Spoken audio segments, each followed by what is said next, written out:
ඔන්න ඉතින් අද හදන්නේ රසම රස තෙම්පරාදුවක්.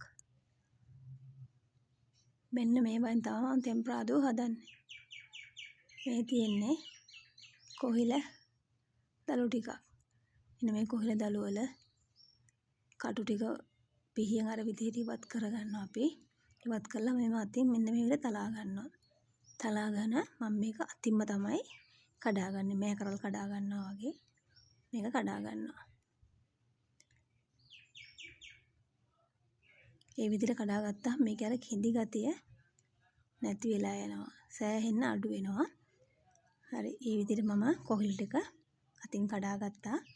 ඊට පස්සේ අට්ටිය ලිපේ තියලා පොල් තෙල් ටිකක් එකතු කරා. තෙල් ටික රත් වෙගෙන එනකොට මම බීලුණු ටික එකතු කරා. ඊට පස්සේ මම මේකට එකතු කරගන්නේ කෑලි මිරිස්. කෑලි මිරිස් ටිකක් මම එකතු කරගත්තා. ඊට පස්සේ බීලුණුයි කෑලි මිරිස් ටිකයි මේ විදිහට අපි හොඳින් කලවම් කරගමු.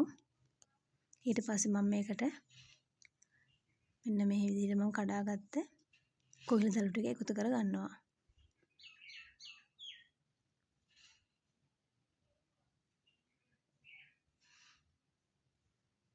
සුදු ලුණු, අමු මිරිස්,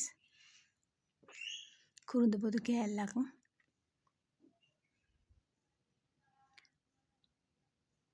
උළුහාල් ටිකක්, කහ කුඩු ටිකක්, ලුණු කුඩු, මේ සියඹලා බික් 3-4ක් මම එකතු කරගත්තා. දැන් මේ ටික එකතු කරගෙන අපි හොඳට කලවම් වෙන විදිහට හැඳි ගාගමු.